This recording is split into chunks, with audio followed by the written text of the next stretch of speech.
All right, guys. Move this thing over. London game, 9:30 tomorrow morning. Don't forget that. All right. So get your lineup set.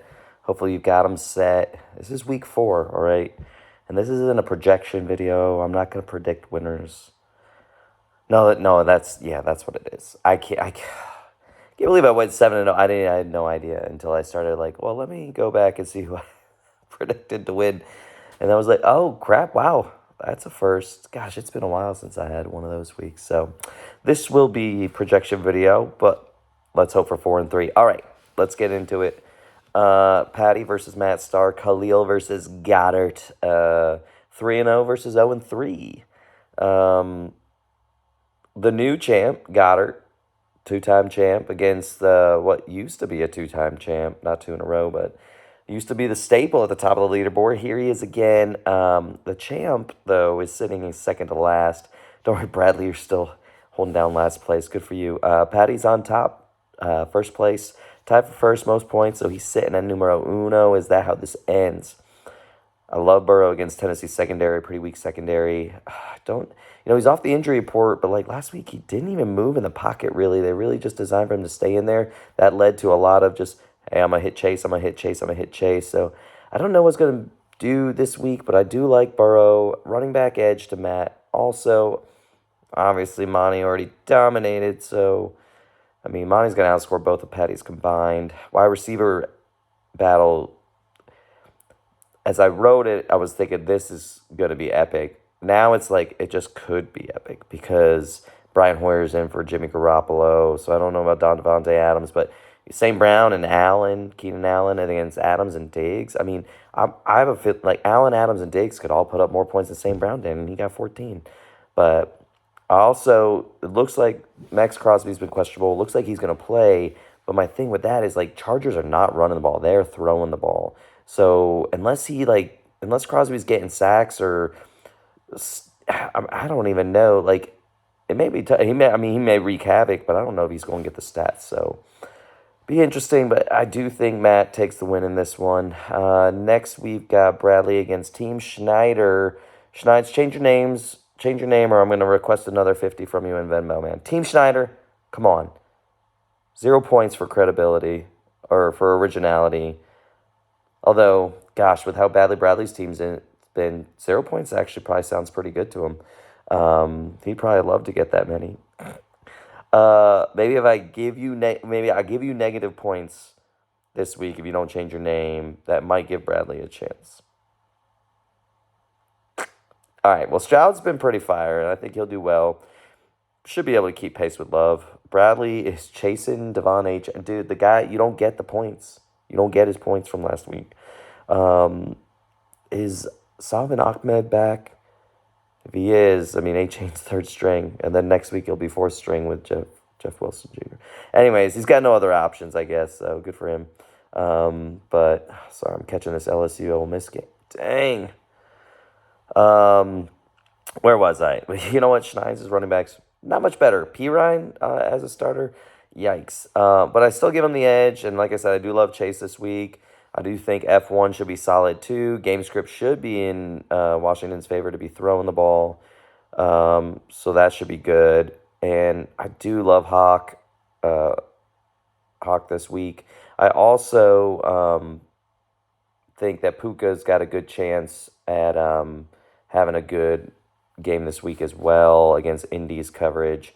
So we'll see how he does. Last week before Cup's potentially back, and who knows if Cup will be. I hope so, obviously. But anyways, Bradley, one day I'm going to be wrong, but I don't know if it's going to be this week. I think Schneider wins. All right, next we got Mixon getting fired up against BJ Lover. That's Carey against Olin. Carey's got firepower. Olin does not. Fields has been doo-doo. All right. I keep waiting for him to have his get right game. Okay, he hasn't been playing well, but let's see what he does. This is the week. And you know what? When that finally happens, we're probably all going to be it's just a fluke at this point, right? Is it going to continue or is it just a fluke? We're probably all going to be thinking it's just a fluke. But Let's go. Let's fluke it this week. Let's go. Fluke this. I mean, against Denver, they just gave up 70 points. I know it was like 8 rushing touchdowns or whatever. I don't even know what it really was, but something like that. But, oh, is he in? Yeah, I think he's in. Jacob's been trash. Ayuk's back, so that's good. And if Debo can't go, I mean, Ayuk's going to get those targets. I mean, Debo had so many targets last week. It was insane. And so, sorry, I'm getting distracted by this game. All right, I'm on it. I don't really trust anyone on Olin's team outside A.J. Brown. But on the flip side, Tyreek, Mixon, Metcalf, DJ Moore. If Hurts has a good game, Moore probably has it, cancels out a little bit. Too much consistency. It's fire. Carey moves to 3-1. Next, we got Jefferson Airplane against Cousins Comeback Crew. That's Andy against Kerry Segroy.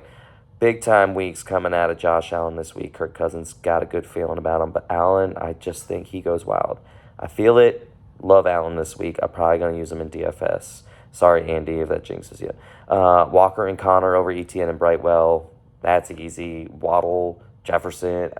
Can I stop yet? Do I have to keep going on? All right. Well, Andy, riding the hype of Bernard in his IDP. Is he chasing last week? He's got a couple touchdowns, a couple sacks, a couple interceptions, and he had a couple sacks last week.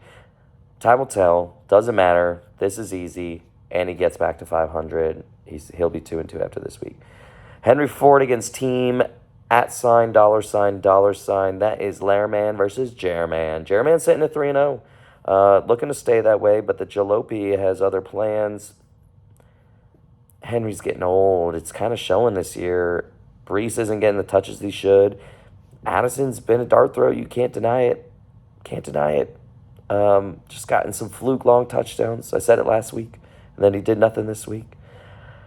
But Jair's tight end got knocked out with a concussion Thursday night, left the door open. CMC's been fire. Kyron's been pretty nice surprise. I mean, and James Cook's been super steady producer so far this season. So, I mean, I do like that. It's hard to go against fire when it's hot. That's what I'm going to do. I don't know why. Lairman with the upset. I don't know how, for sure. But something in my nether regions is tingling. And that's got to mean something, right? It's got to. All right. So, next we've got Team McLovin against the Toy Baskets. That is 2 weeks in a row, Joe, go against a team name from last year. DT's had this team name for, I don't know, like since he's been in the league, maybe.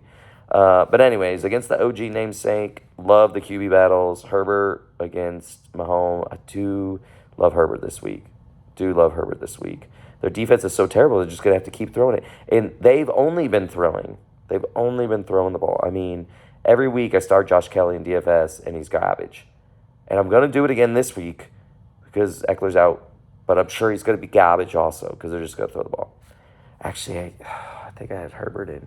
But if I use Allen and Kelly... Anyways. All right. Gibbs wasn't great, but if you told DT he was going to outscore Aaron Jones by 5 points, he'd probably take it.